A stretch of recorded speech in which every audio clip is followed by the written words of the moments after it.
If you want to start ginger and turmeric indoors to plant outdoors in the spring for a larger harvest, it's very simple.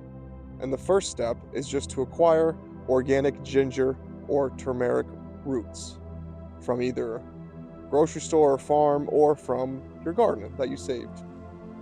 And you want to plant those roots about an inch or two deep in a pot or in a seed tray and cover it with soil, keep it moist, and place a humidity dome over the pot or the seed tray.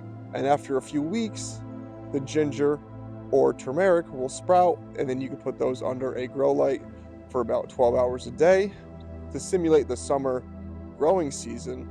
And in the spring, after your last frost, you can plant those ginger or turmeric plants in the ground for a larger harvest. And then you can save those to replant indoors for the next season.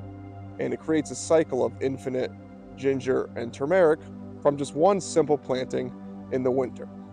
And you can do this in any climate. It doesn't matter. You just have to plan back a certain amount of time before your first frost. And if you're interested in learning how to grow ginger and turmeric in any climate, you can check out my previous video that I had made on that topic.